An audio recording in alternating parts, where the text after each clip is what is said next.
welcome back to Reactions That Rock. I am Seth, a former radio DJ, now just one more person giving their opinion on the internet. Yay! Anyway, like 1,000 years ago, we heard this song that was everywhere. Every supermarket, every dentist's office, every radio station, all your friends were playing it. You could not avoid this song from a guy called James Blunt. You know the song. It was what I thought was his one-hit wonder.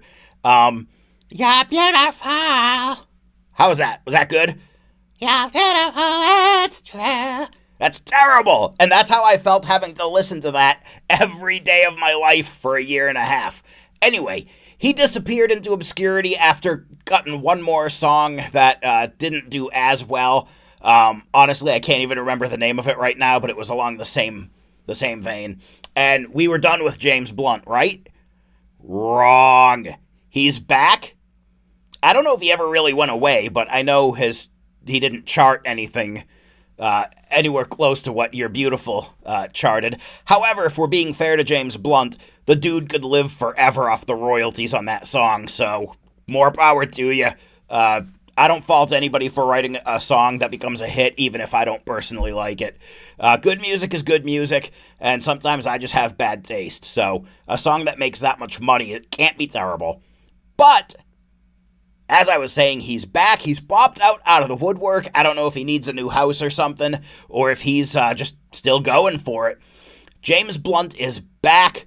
A song called The Girl That Never Was. Now, if you remember the lyrics to You're Beautiful, in my mind, this is a sequel. Because that song is about a girl he sees on a bus or a train, or I can't even remember, maybe a subway. And she's beautiful, but he never talks to her. He never talks to her because he was bleeping high. Sorry.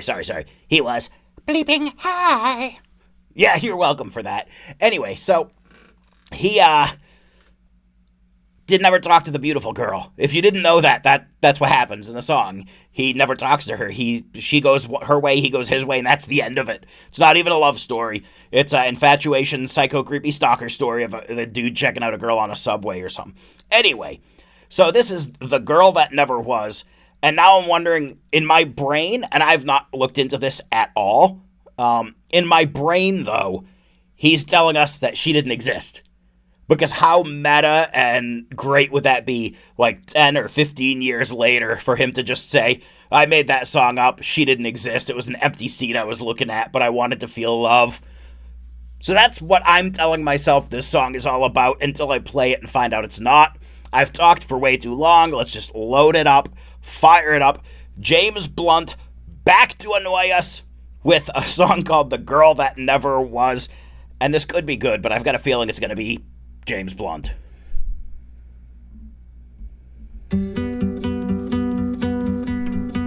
Darling, I know we talked about it one too many times. You got a haircut. How there was something missing in our lives. A little life. So we tried. It was more than just a twinkle in your eye. But some things you just don't get to decide. I'm stopping it right there because all of a sudden I'm feeling like the biggest D-bag on the planet, hoping that this was like a big song where he comes out and tells us that like, the beautiful girl didn't really exist, and he's just been trolling us, like rickrolling us forever, and now all of a sudden the song seems to be about not being able to have kids, and maybe he's kind of singing about the non-existent daughter that he wishes he had, and here I am feeling this tall. Sorry, James, man. I owe you one, because this is just tugging on my heartstrings, and it's not what I was hoping for, but let's see where it goes. Ugh. At least we tried. The first casualty of life is the plan. When I look back, I'm not even sure that we were thinking. Somewhere she's probably dancing with her blonde hair falling like ribbons on her shoulders, just like we always saw. Ouch. Bright eyes spinning in sun circles in the sunlight. Darling, we tried, but now it's over. We had it all and then we lost the girl that never was. Okay, is this even worse? And this is like a miscarriage? Oh my god, I am an asshole, but I am digging it. I won't talk long here. Don't worry, you don't have to skip ahead. This is... I've been listening to a little more folk music because of Noah Kahn. I've gone down that rabbit hole. This has a little less of that annoying college douchebag with a guitar sound and a little more of that annoying New England or Northeastern hipster with a guitar sound. But I'm actually kind of liking that vibe these days. So I don't hate this. I just hate that I tried to guess what the song was about, and that was a big swing and a miss. If I could say a million words to take away the pain, what kills me is you're trying to take the blame. You're not to blame. I'll never say I told you so. Sad I thought the worst. Tried drowning you in happiness. I only make it worse. We never should have picked a name, 'cause now she has a face. And now no matter what we do, no one will take her place. Somewhere she's probably dancing with her blonde hair falling like ribbons on her shoulders, just like we always saw.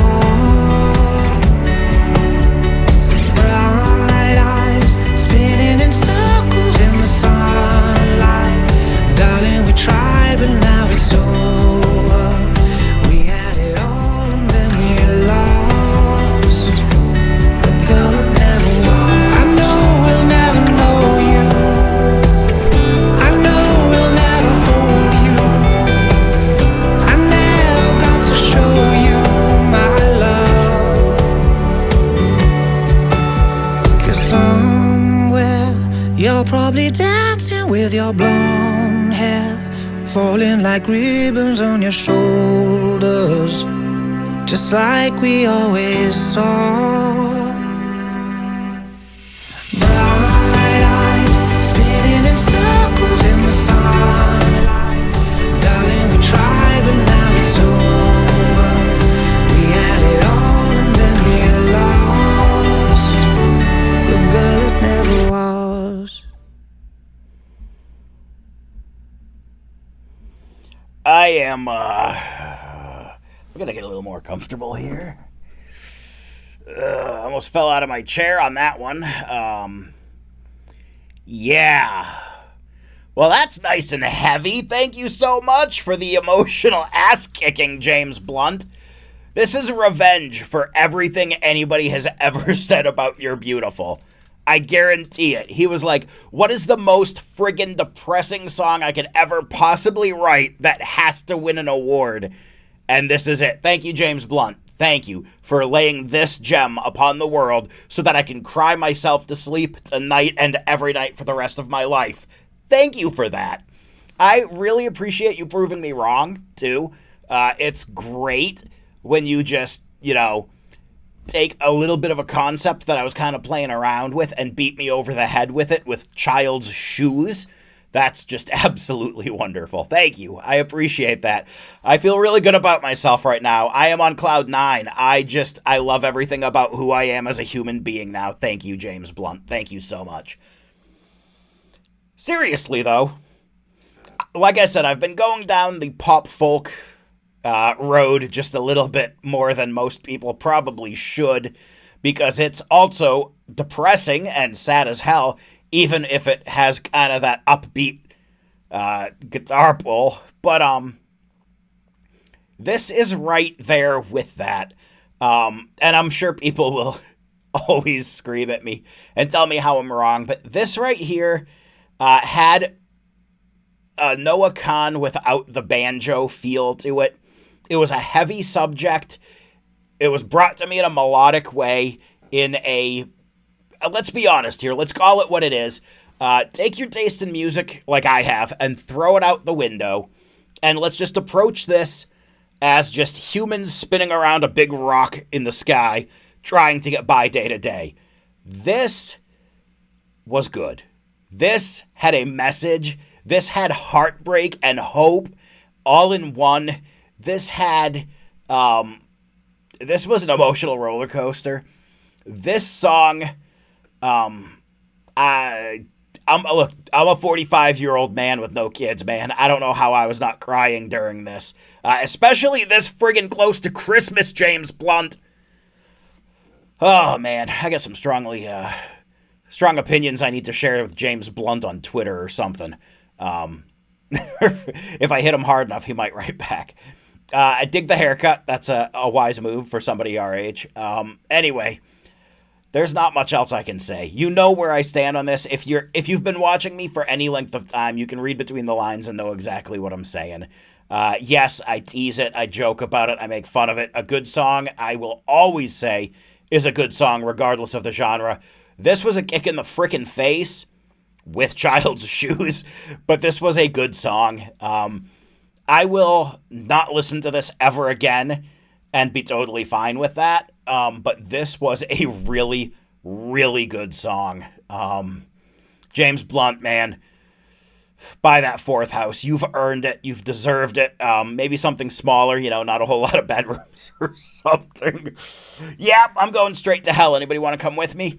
If you've enjoyed this video, go ahead, hit that thumbs up. If you enjoy my sick, dark, twisted humor, also hit that thumbs up. Feel free to subscribe, too. It's not going to break my heart. I love seeing that number go up every day. Y'all are awesome. Thank you so much for coming on this new musical journey with me. And until we see each other again, rock and roll.